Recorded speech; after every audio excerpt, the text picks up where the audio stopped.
आज के इस प्रबुद्ध जन संवाद के अंदर मेरे साथ इस मंच पर उपस्थित मध्य प्रदेश भारतीय जनता पार्टी के अध्यक्ष श्रीमान विष्णुदत्त शर्मा जी, मध्य प्रदेश के नवनिर्वाचित और लोकप्रिय मुख्यमंत्री डॉक्टर मोहन यादव जी,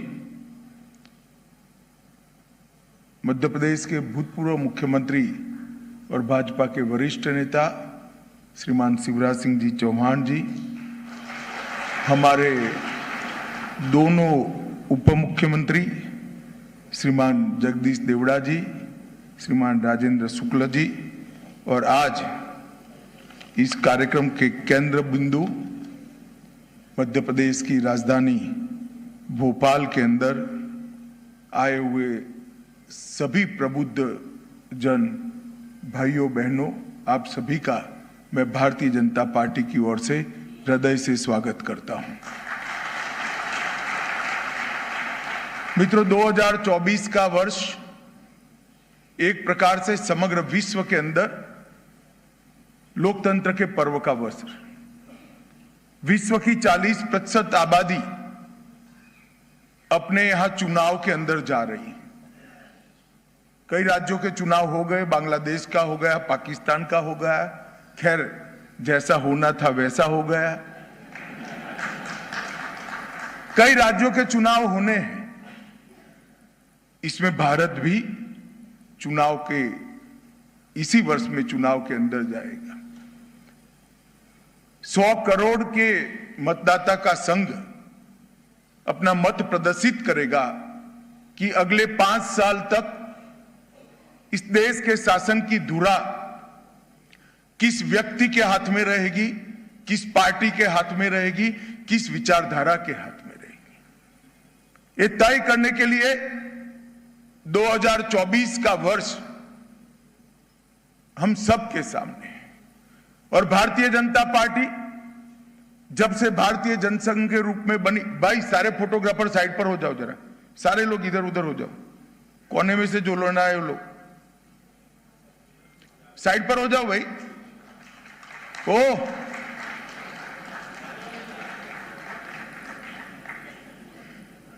भारतीय जनता पार्टी जब से जनसंघ के रूप में बनी तब से 50 से दशक से आज तक हमने चुनाव को कभी सत्ता प्राप्त करने का माध्यम नहीं माना।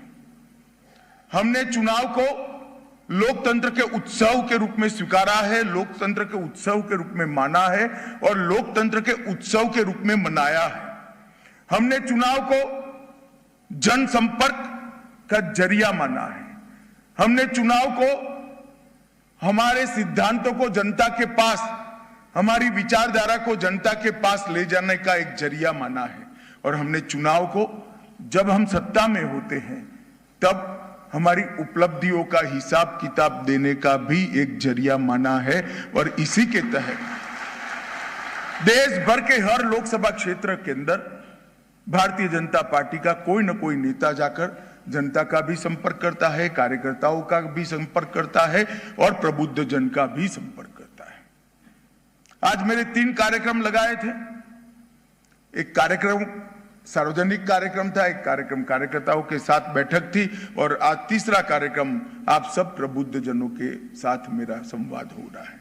आप लोगों की जिम्मेदारी भारत के नागरिक के नाते वोट देने की तो है ही, वो तो आप देंगे ही, आप जिसको तय करेंगे उसको वोट देंगे, परंतु आपकी जिम्मेदारी जनमत बनाने की भी है। क्योंकि आप सबके किसी न किसी क्षेत्र में योगदान के कारण आप जनता में एक विशिष्ट स्थान रखते हैं। आपके मत का महत्व है, आपके विचारों का महत्व है। आप जो विचार अपने मुख से प्रकट करते हैं, इसको जनता ध्यान से सुनती है, इसको महत्व देती है और इसके आधार पर जनता अपना मत बताती है। एक प्रकार में लोकतंत्र के अंदर मत निर्माण की अगर प्रक्रिया ना हो तो लोकतंत्र के अंदर आत्मा ही नहीं रहती है।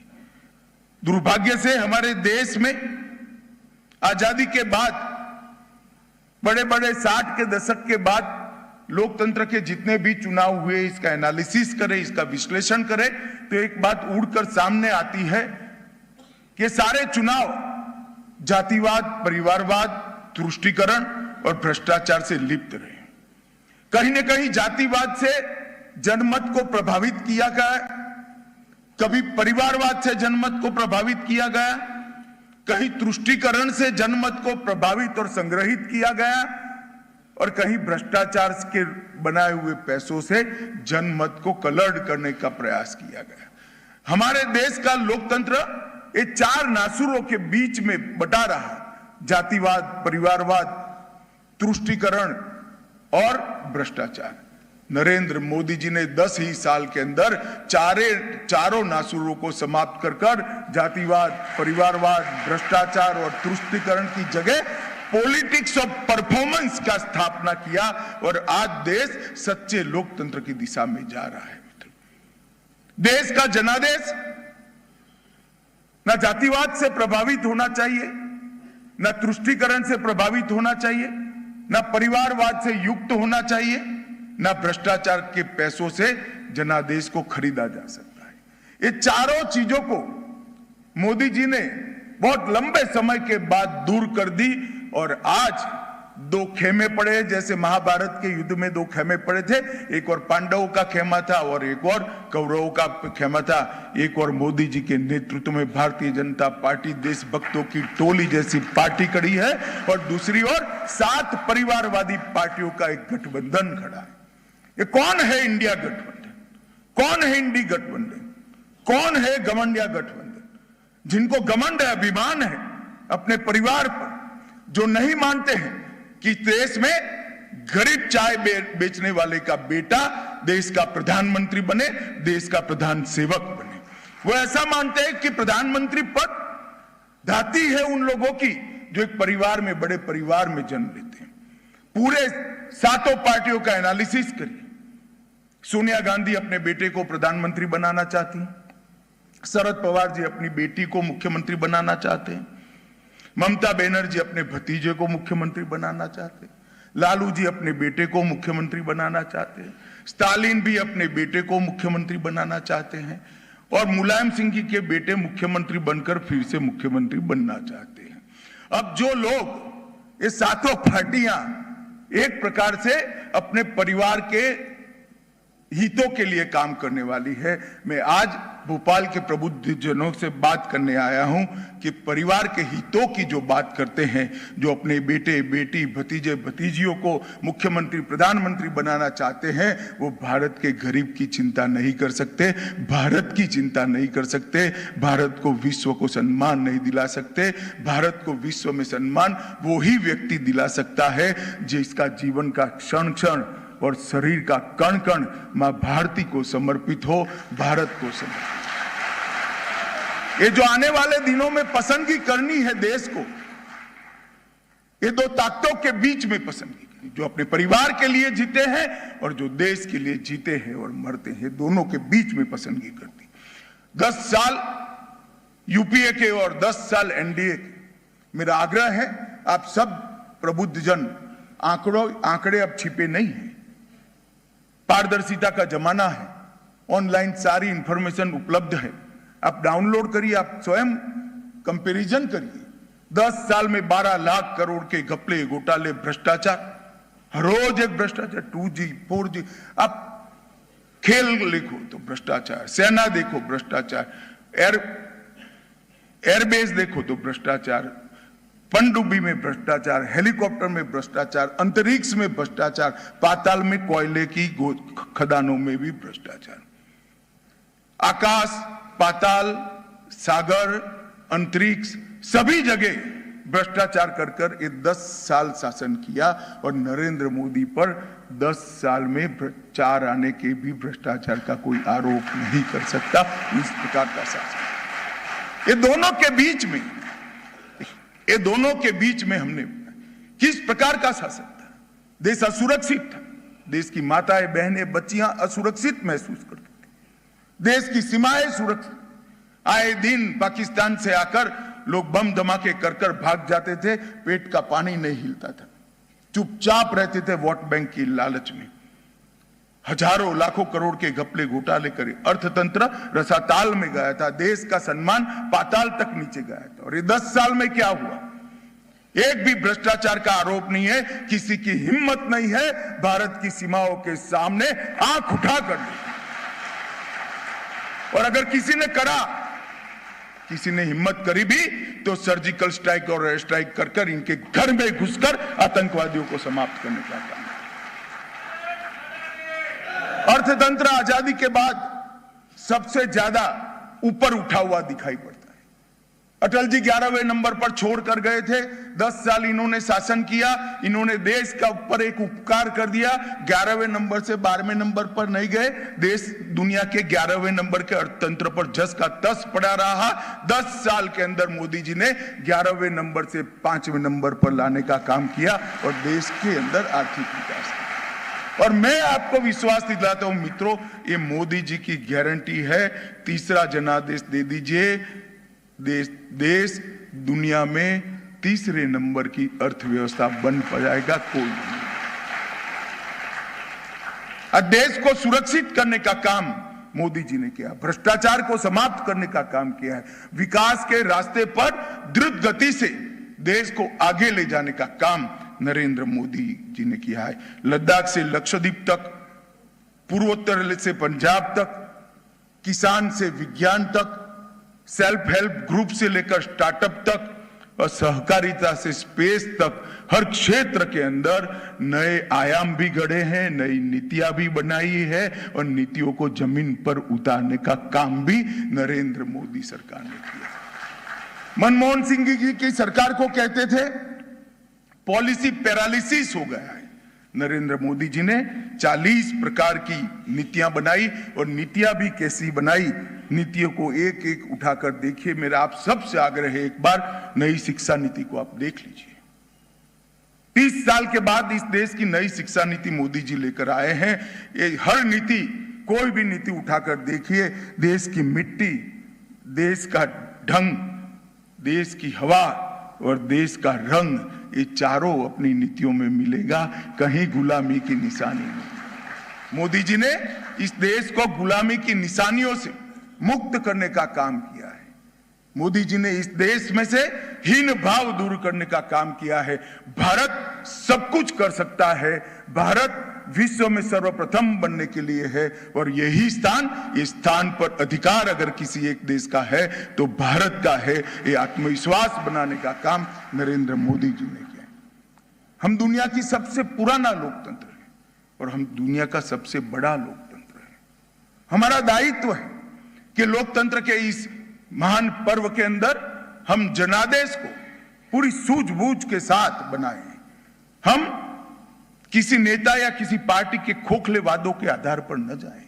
पार्टी ऐसी चुने जिसने जो वादे किए हैं पूरे किए। पार्टी ऐसी चुने जिसने जो कहा है वो करती है और पार्टी ऐसी चुने जिसमें भविष्य देखने की मादा हो, भविष्य की कल्पना करने का मादा हो, भविष्य का लक्ष्य तय करने का। भारतीय जनता पार्टी ने जो किया है, कहा है, वो कहा है, किया है। मैं आज आपको बताना चाहता हूं, हमारी नीतियों में मानवीय संवेदना है, हमारी नीतियों में सर्वस्पर्शीय सर्वसमावेशी विकास का दृष्टिकोण है, हमारी नीतियों में महान भारत के निर्माण का संकल्प है, हमारी नीतियों में भ्रष्टाचार और तुष्टीकरण को समाप्त करने की दृढ़ता है और हमारी नीतियों में अभेद सुरक्षा वाले महान भारत की रचना का संकल्प भी हमारी नीतियों के अंदर निश्चित रूप से आप दे सकते हैं। मित्रों, आपने 2014 में जब मोदी जी को मौका दिया और आज मोदी जी ने इस देश को 10 साल में पूरी दुनिया आश्चर्यचकित होकर देख रही है। जो लोग विदेश जाते होंगे उसको मालूम पड़ा होगा, पहले भारत से जाते थे तो थोड़ा आपको रिस्पांस कम मिलता होगा। आज भारत का पासपोर्ट दिखते ही कहते हैं कि मोदी के भारत से आप आए हैं ना।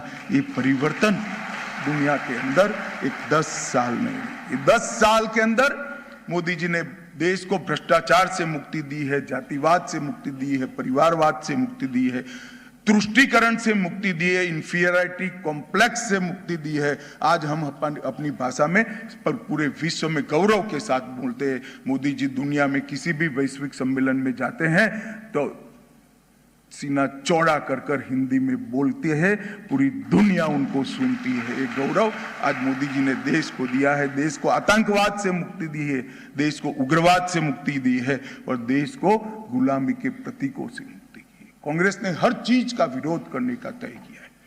हम नई पार्लियामेंट बनाते हैं तो कहते क्या जरूरत है पार्लियामेंट?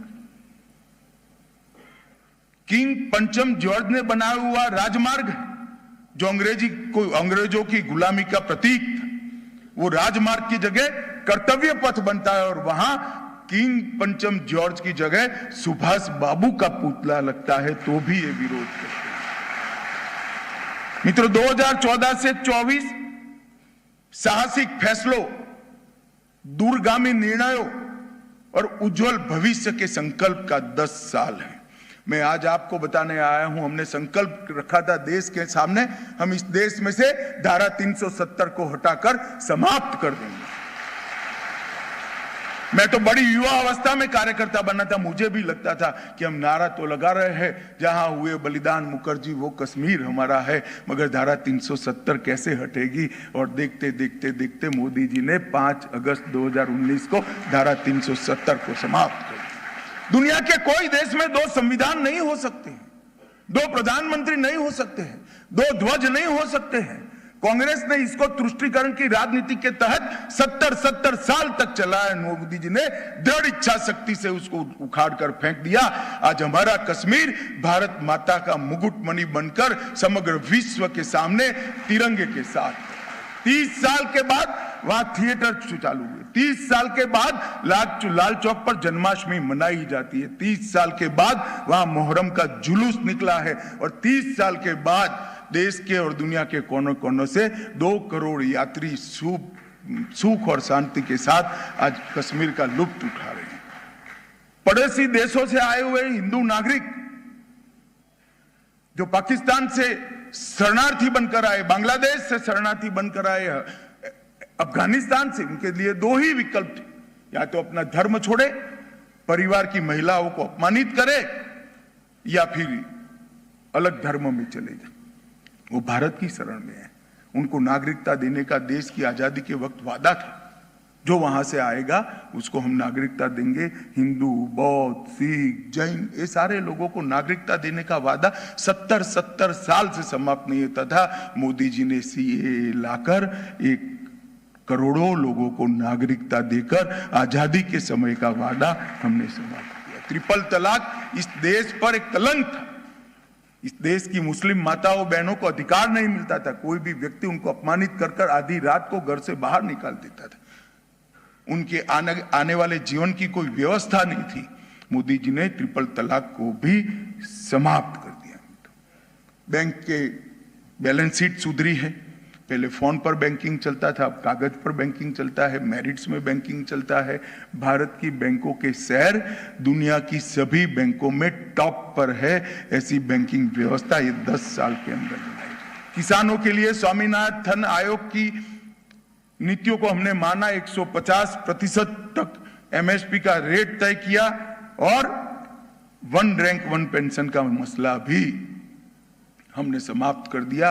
40 साल से जिन्होंने अपने जीवन के सुवर्ण काल, युवानी के पूरा जीवन सरहद पर बिताया, देश के लिए खर्च करा, कई लोग शहीद भी हो गए, उनको 1 रैंक 1 पेंशन का फायदा नहीं मिलता था। नरेंद्र मोदी जी ने आकर 14 महीने के अंदर ही 40 साल से अटका हुआ फैसला किया और आज देश के सेना के जवानों को और रिटायर्ड जवानों को 1 रैंक 1 पेंशन का फायदा सीधा उनके बैंक अकाउंट के अंदर जाता है और उनकी सेवा का एक प्रकार से पुरस्कृत करने का काम नरेंद्र मोदी जी ने किया। मित्रों, आतंकवाद 3 हॉटस्पॉट थे, जम्मू कश्मीर, पूर्वोत्तर और वामपंथी उग्रवाद। अपना मध्य प्रदेश भी वामपंथी उग्रवाद से लिप्त था। आज मैं बड़े आनंद के साथ कह सकता हूं कि तीनों हॉटस्पॉट में हिंसक घटनाओं में 70% की कमी और मृत्यु में 72% की कमी के साथ नक्सलवाद, आतंकवाद और उग्रवाद इस देश में अंतिम सांसें गिन रहा है। एक और बार जनादेश दे दीजिए, इनका निकलना वो तय हो जाएगा। गरीब कल्याण के लिए हमने ढेर सारे काम किए। इस देश के 13 करोड़ माताओं को गैस का सिलेंडर दिया। वो आज के जमाने में भी चूल्हा फूंकती थी। 11 करोड़ घर ऐसे थे जहां शौचालय ही नहीं था। यहाँ तो बड़े प्रबुद्ध जन बैठे हैं, सोचते होंगे कि अमित भाई क्या बात कर रहे हो, 21वीं सदी में शौचालय की बात कर रहे हो। एक दिन सुबह अगर आपके टॉयलेट का डक्टिंग खत्म हो जाए, खराब हो जाए, तो आपको मालूम पड़ेगा कितनी तकलीफ आती है घर में। अगर 2 दिन गटर चौक हो जाए तो मालूम पड़ेगा। 70 साल तक वो गरीब माताएं, बहनें, बच्चियां शौचालय के बगैर हर रोज सुबह शर्म महसूस करती थी। नरेंद्र मोदी ने इनकी शर्म को पहचाना और 11 करोड़ से ज्यादा शौचालय बनाकर उनको सम्मान और इनकी अव्यवस्था दूर करने का काम नरेंद्र मोदी जी ने किया। मित्रों, कई घर ऐसे थे, 60 करोड़ लोग ऐसे थे जिनके परिवार में एक भी बैंक अकाउंट नहीं था। आज एक भी परिवार ऐसा नहीं है जहां बैंक अकाउंट नहीं है। 60 करोड़ गरीबों को 5 लाख तक की पूरी स्वास्थ्य की सुविधाएं फ्री ऑफ कॉस्ट कर दी। 80 करोड़ लोगों को हर महीना प्रति व्यक्ति प्रति माह 5 किलो अनाज फ्री ऑफ कॉस्ट देने का काम भारतीय जनता पार्टी की मोदी सरकार ने किया। 14 करोड़ लोगों के घर में शुद्ध पीने का पानी नल से भेजने का काम नरेंद्र मोदी जी ने किया। सालों तक, दशकों तक ये बेसिक सुविधाओं से इस देश का गरीब इधर उधर याचना करता था, आंदोलन करता था, निराश होकर बैठ गया था। वो देश की विकास की प्रक्रिया में जुड़ता ही नहीं था। इसका तो पूरा जीवन बेचारे का एक कुटिया बन जाए, घर में कभी गैस आ जाए, घर में शौचालय बन जाए तो बहुत बड़ी बात है। नल का तो आना ही नहीं है और पूरा बाकी बचा जो समय था वो खाना बटोरने में जाता था। मोदी जी ने एक साथ 10 साल में ये 60 करोड़ लोगों की सारी बेसिक सुविधाएं समाप्त कर कर उसको देश के विकास के साथ जोड़ने का काम किया है। और एक अलग भारत जो 60 करोड़ लोगों का बना था उसको हमारे साथ मिलाकर एक महान भारत की रचना की यात्रा में इस 60 करोड़ गरीबों को शामिल करने का काम देश के प्रधानमंत्री नरेंद्र मोदी जी ने किया है। मित्रों, किस प्रकार से कोई नेता आपदा के समय देश का नेतृत्व कर सकता है, इसके क्या चमत्कारिक परिणाम है मैंने खुद देखा है। मैं गृह मंत्री था, कोरोना आया, ये सहस्त्र वर्ष की सबसे कठिन घड़ी थी मानवता के लिए। पूरी दुनिया चिंता कर रही थी भारत में क्या होगा। लगता था कि लाशों के ढेर लग जाएंगे, अंबार लग जाएंगे। अपने देश की वो चिंता नहीं करते थे, भारत की चिंता, और उचित भी था क्योंकि हमारा हेल्थ इंफ्रास्ट्रक्चर इतना तैयार नहीं था और इसकी कोई रास्ता भी नहीं था। मोदी जी ने सबको कहा कि जनता कर्फ्यू मनाइए। लाल बहादुर शास्त्री ने कहा था शनिचर को चोखा मत खाइए। इसके बाद पहली बार किसी प्रधानमंत्री की अपील पर 130 करोड़ लोग 24 घंटा कोई कर्फ्यू के ऐलान के बगैर घर के बाहर नहीं निकले और लॉकडाउन का संस्कार डालने का काम नरेंद्र मोदी जी। उन्होंने थाली बजाना कहा, थाली बजाई। उन्होंने दिया जलाना कहा, दिया जलाया। मजाक करने वाले कर रहे हैं। राहुल बाबा जैसे लोग उस वक्त मखौल उड़ाते थे, उनको मालूम नहीं था एक सामूहिक लड़ाई करने के लिए जनता का मन तैयार किया जा रहा है। पूरी दुनिया में कोरोना में तकलीफ पड़ी, भारत सबसे कम तकलीफ के अंदर बाहर आ गया क्योंकि पूरी दुनिया में अकेली सरकारें कोरोना के खिलाफ लड़ी। यहां सरकार तो लड़ी 130 करोड़ की जनता भी कोरोना के सामने लड़ी, इसलिए हम सफल। मित्रों, वैक्सीन, दुनिया में कहीं भी वैक्सीन की इजाद हो, वैक्सीन का शोध हो, यहां आते आते 4 दशक लगते थे। इस बार वैक्सीन बनाने वाले पहले 5 देशों में भारत शुमार था और 130 करोड़ लोगों को कोई परेशानी बगैर, कोई अफरा तफरी बगैर वैक्सीन का टीका लगाने का काम टेक्नोलॉजी का उपयोग कर कर मोदी जी ने समाप्त कर दिया और 2-2 टीका सबको लगा दिया। मेरी बहन अमेरिका रहती थी, वो आना चाहती थी मगर सर्टिफिकेट चाहिए था वैक्सीनेशन का। तो मुझे फोन आया कि सर्टिफिकेट नहीं मिला है, हम कैसे आए। मैं कहूँ क्या 3 महीना हो गया वैक्सीन लिए हुए, सर्टिफिकेट क्यों नहीं मिला? कि हमारे यहाँ नहीं बना है, अपने यहाँ तो वैक्सीन लिया नहीं, कॉफी पी नहीं। और मोदी जी की हंसती हुई फोटो आपके व्हाट्सएप पर आ जाती थी कि आप वैक्सीनेटेड हैं। टेक्नोलॉजी का इतना अद्भुत उपयोग शायद ही किसी देश ने किया। और हमने कोरोना पर विजय प्राप्त की। 130 करोड़ लोगों को सिर्फ टीका नहीं लगा, दुनिया के 100 देशों को टीका लगाकर विश्व मित्र की भूमिका भारत ने निभाई और 100 से ज्यादा देशों की आबादी भारत को धन्यवाद कह रही है कि हमारे तक तो टीका पहुंचता ही नहीं, अगर उचित दाम में भारत टीका पहुंचाता नहीं। तो कोरोना के अंदर एक अद्भुत नेतृत्व क्षमता का मोदी जी ने परिचय कराया। दुनिया की कई सारी समस्याएं हैं, पर्यावरण की समस्या, तो इसके लिए green technology, nano fertiliser, natural farming, कई नए उभरते हुए क्षेत्र, सेमीकंडक्टर, इलेक्ट्रॉनिक मैन्युफैक्चरिंग, ड्रोन, अंतरिक्ष, कई सारे नए ग्रीन हाइड्रोजन का निर्माण, बायोफ्यूल का निर्माण, ये सारे क्षेत्रों में के अंदर आज भारत फाउंडर मेंबर का स्टेटस एंजॉय कर रहा है। और ये सारी उभरती हुई चीजें आने वाले दिनों में दुनिया की अर्थव्यवस्था को तय करने वाली है। फाउंडर मेंबर जो होता है वो लीड करता है। आने वाला दशक विश्व में भारत को लीड करने का दशक है, ऐसी नींव ये 10 साल के अंदर। आने वाले समय में मोदी जी ने इस देश के युवाओं के लिए और 130 करोड़ की जनता के लिए ढेर सारे लक्ष्य रखे हैं।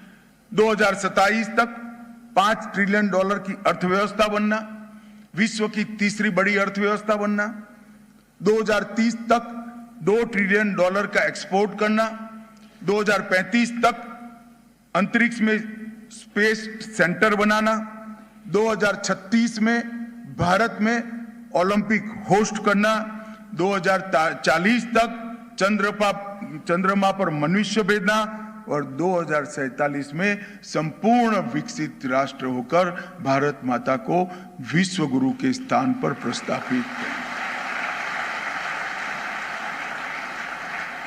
2027 से 2047 ये 20 साल, 2023 से 2047 से 25 साल आने वाले दिनों में जब आजादी की शताब्दी देश मनाता होगा 15 अगस्त 2047 को, तब देश कहाँ होगा इसका लक्ष्य तय किया है। मोदी जी ने हमारे देश को एक सामूहिक इंफीरियरिटी कॉम्प्लेक्स से, लघुता ग्रंथि से बाहर निकाला, हीन भाव से मुक्त कर भारतीय भी कर सकते हैं, भारत भी कर सकते हैं और भारत ही कर सकता है, वहां तक का विश्वास सब में आरोपित करने का काम किया। ये नेतृत्व जो है वो नेतृत्व आज आपसे मैंडेट मांगने के लिए आया है।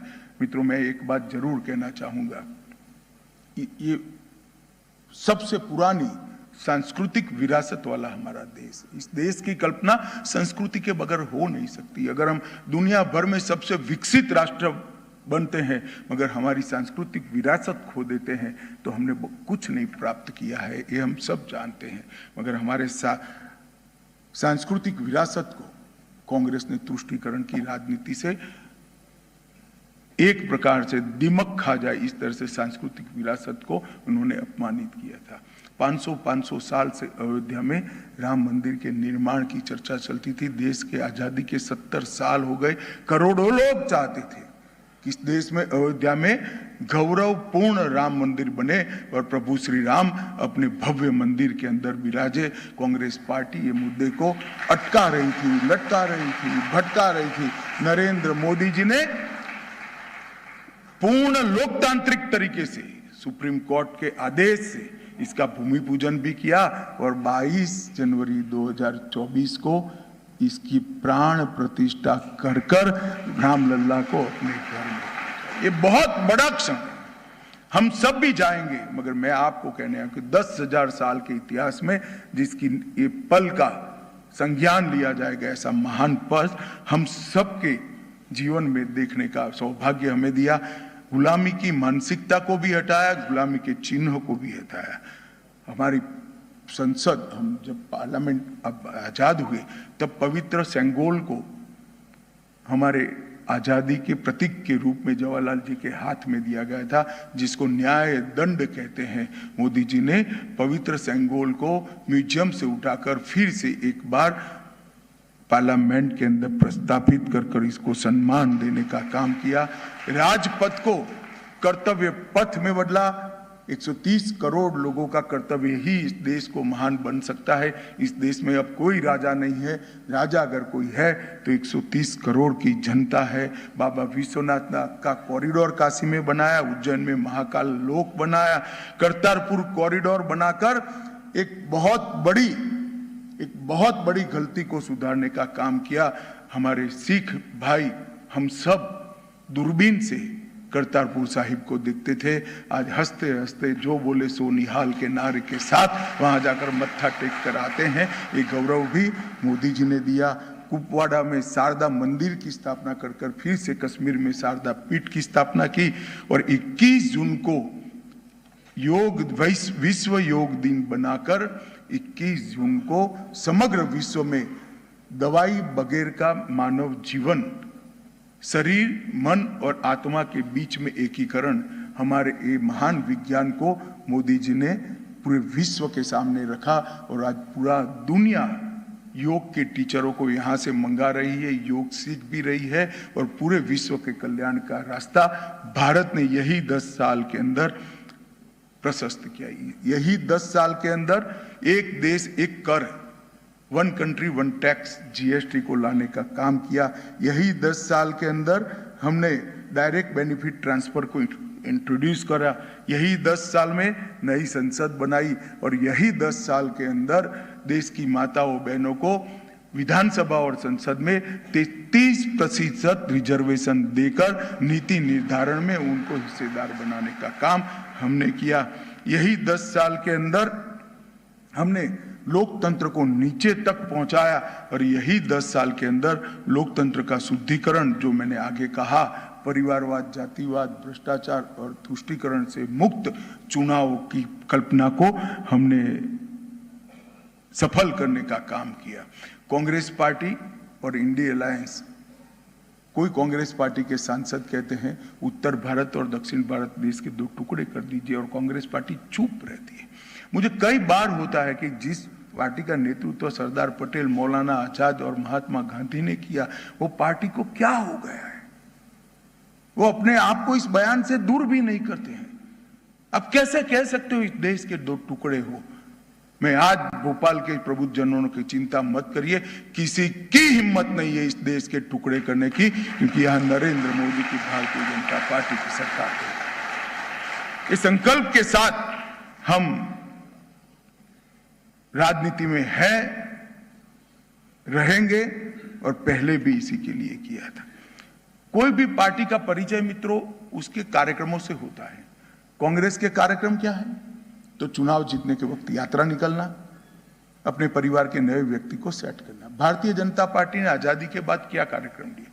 हमने सबसे पहला धारा 370 का कार्यक्रम लिया, कश्मीर को मुक्त कराने का कार्यक्रम लिया, जहां हमारे पहले अध्यक्ष शहीद हुए, श्यामा प्रसाद मुखर्जी शहीद हो गए। उसके बाद कच्छ सत्याग्रह किया, इसके बाद गोवा के लिए संघर्ष किया, इसके बाद हैदराबाद के लिए संघर्ष किया, उसके बाद गौ हत्या पर प्रतिबंध का हमने आंदोलन छेड़ा, इसके बाद राम जन्मभूमि का आंदोलन छोड़ा, इसके बाद महंगाई के खिलाफ और भ्रष्टाचार के खिलाफ आंदोलन किया और अंत में भ्रष्टाचार के खिलाफ अडवाणी जी यात्रा लेकर निकले। हमारी पार्टी का पूरा कार्यक्रम 50 साल के अंदर जो राष्ट्रीय कार्यक्रम रहे, एक भी राजकुमार को लॉन्च करने के लिए नहीं हुआ, देश को मजबूत करना।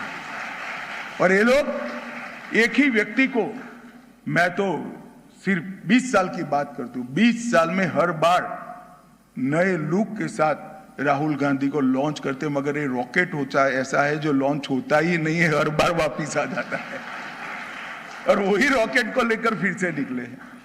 मित्रों, एक और मोदी जी का देश के लिए समर्पित जीवन, 27 साल की राजनीति, 23 साल सत्ता में रहने के बाद इस व्यक्ति पर एक भी आरोप नहीं लगा है। 23 साल मुख्यमंत्री और प्रधानमंत्री रहकर इसके जीवन में से, सार्वजनिक जीवन है, एक दिन की छुट्टी कोई मुझे निकाल कर दे दे, 23 साल के सार्वजनिक जीवन में एक देश को कलंक लागे ऐसी घटना नहीं है। और 23 साल के जीवन में न केवल स्वयं हजारों कार्यकर्ता ऐसे निर्माण करे जो पार्टी को आगे ले जाए, देश को आगे ले जाए और देश के लोकतंत्र को मजबूत करे, ऐसे कार्यकर्ता की निर्मित करने वाला व्यक्तित्व और 7 परिवार के बेटे, बेटी, भतीजा और दामाद को सत्ता दिलाने वाला गठबंधन दोनों के बीच में चुनाव करना है। मध्य प्रदेश ने भारतीय जनता पार्टी पर विशेष कृपा करी। हम पहली बार आए 29 में से 27 सीटें दी, दूसरी बार आए 29 में से 28 दी। मगर मैं आज आपको रिक्वेस्ट करने आया हूं, विनंती करने आया हूं, एक की कसक मत रखेगा, 29 की 29 मोदी जी की झोली में डाल। और उसमें आप लोगों का विशेष दायित्व है, क्योंकि आप वो नहीं हो जो मत देते हैं, आप वो हो जो जनमत की निर्मिति करते हैं। आपके माध्यम से जनमत बनता है, जनमत फैसले लेता है। तो आप लोगों का विशेष दायित्व है। बहुत कम समय बचा है, अप्रैल अंत तक देश की लोकसभा का चुनाव हो जाएगा अलग अलग समय पर। आप सभी लोग मोदी जी के नेतृत्व में भारतीय जनता पार्टी का समर्थन करिए और 400 पार का जो मोदी जी ने जो नारा दिया है वो एक बार सार्थक करिए। हम वादा करते हैं कि भारतीय जनता पार्टी जिस चीज के लिए बनी थी, भारत माता को विश्व गुरु के स्थान पर बिठाने के लिए, विश्व में हर एक क्षेत्र में भारत सर्वप्रथम ऐसे भारत का निर्माण करने के लिए हम वादा करते हैं। हमारा जीवन इसी लक्ष्य को समर्पित है और उस रास्ते पर ही हमारे करोड़ों कार्यकर्ता चलेंगे और देश को महान बनाएंगे। आप सभी के आशीर्वाद की अपेक्षा है। आज की शाम, रविवार की शाम बहुत महत्वपूर्ण होती है आप लोगों के जीवन में। इसमें आप लोग यहाँ पर आए और हम सबसे बात की, इसलिए आपका बहुत बहुत धन्यवाद। नमस्कार।